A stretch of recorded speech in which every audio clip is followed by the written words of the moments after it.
नमस्कार। अच्छा, चींटी और टिड्डे की कहानी तो हम सबने सुनी ही होगी, है ना? पर आज ना हम इसे सिर्फ एक बच्चों की कहानी की तरह नहीं बल्कि एक अलग ही नजरिए से देखने वाले हैं। सोचिए, ये कहानी असल में जिंदगी के एक बहुत बड़े सवाल पर एक केस स्टडी जैसी है कि भाई आज का मजा ज्यादा जरूरी है या फिर कल की सुरक्षा। तो चलिए इस दिलचस्प कहानी की गहराइयों में उतरते हैं। तो सवाल यही है, मेहनत या मज़ा?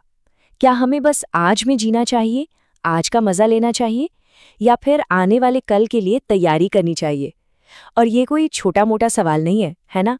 हम सबको अपनी ज़िंदगी में, चाहे वो करियर हो, पैसे-रुपए की बात हो या पर्सनल लाइफ, ये चुनाव बार-बार करना ही पड़ता है। चलिए, तो कहानी की शुरुआत होती है एक बहुत ही खूबसूरत हरे भरे मैदान से। यहाँ दो पक्के दोस्त रहते थे, लेकिन दोस्ती अपनी जगह और जिंदगी को देखने का नजरिया अपनी जगह। दोनों का नजरिया आप कह सकते हैं जमीन आसमान का फर्क था।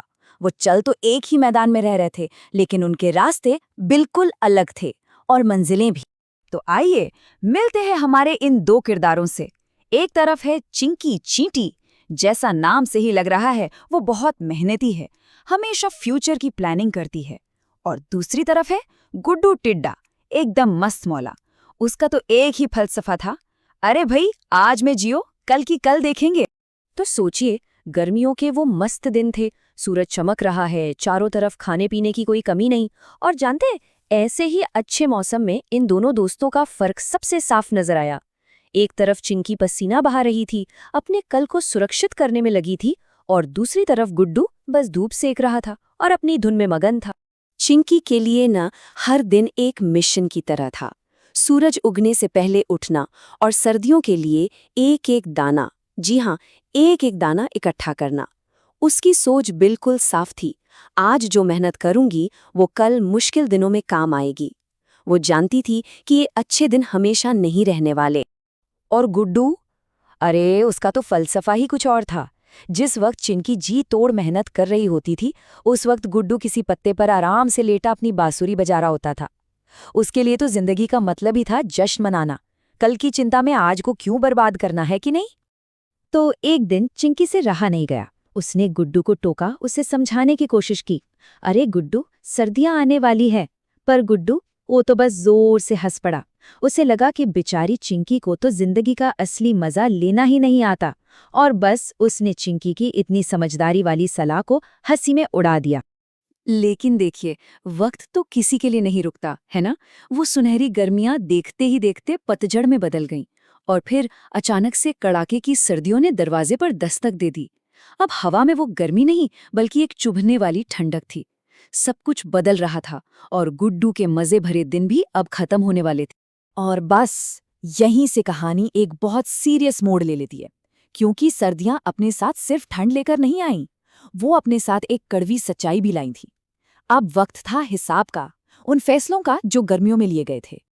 अब सोच कर देखिए, चारों तरफ बस बर्फ ही बर्फ, घास पूरी तरह सूख चुकी है और खाने के लिए अनाज का एक दाना तक मिलना नामुमकिन हो गया था। वही दुनिया जो कुछ ही हफ्ते पहले तक भरी पूरी और खुशहाल लग रही थी, अब एकदम वीरान और बेरंग हो चुकी थी। और अब गुड्डू को समझ में आया कि असली बेवकूफ कौन था। वो ठंड और भूख से बुरी तरह कांप रहा था, और उसे अपनी गलती का बहुत गहरा एहसास हो रहा था। चिंकी की कही हर एक बात, हर एक चेतावनी उसके कानों में गूंज रही थी। काश, काश मैंने उसकी बात सुन ली होती। लेकिन अब क्या, अब तो बहुत देर हो चुकी थी। तो इस मुश्किल घड़ी में, जब ऐसा लग रहा था कि सारी उम्मीदें खत्म हो चुकी हैं, गुड्डू को किसकी याद आई होगी? जाहिर है, उसी दोस्त की जिसने उसे सही रास्ता दिखाने की कोशिश की थी। उसकी आखिरी उम्मीद कौन हो सकती थी? और यहीं पर कहानी अपने सबसे जरूरी, सबसे अहम मोड़ पर आती है। ये वो पल है जो दया, माफी और दूसरे मौके के बारे में है। सवाल ये है कि क्या गुड्डू को अपनी गलती सुधारने का एक और मौका मिलेगा? तो बेचारा गुड्डू अपनी सारी अकड़, सारा घमंड भूलकर कांपते हुए चिंकी के दरवाजे पर पहुंचा। उसने हिम्मत करके दरवाजा खटखटाया। सोचिए, एक वक्त था जब वो चिंकी का मजाक उड़ाता था, और आज वही गुड्डू अपनी गलती मानकर मदद की भीख मांगने खड़ा था। अब देखिए, इस वक्त चिंकी के पास एक चॉइस थी। वो चाहती तो दरवाजा बंद कर सकती थी, है ना? वो कह सकती थी, देखा, मैंने तो पहले ही कहा था। लेकिन उसने ऐसा कुछ नहीं किया, बल्कि उसने दिखाई दया। उसने गुड्डू को अंदर बुलाया, उसे पेट भर खाना दिया और आग के पास बैठने को गर्म जगह दी। उसने ये साबित कर दिया कि असली ताकत बदला लेने में नहीं, बल्कि माफ कर देने में होती है। तो चलिए, अब कहानी अपने अंजाम की तरफ बढ़ती है। यहाँ पे सबक सीख लिए गए हैं और एक नई, बेहतर जिंदगी की शुरुआत होने वाली है। ये सिर्फ मेहनत का नहीं, बल्कि दया का भी मीठा फल था। सर्दियां खत्म हुई और फिर से बहार का मौसम आया।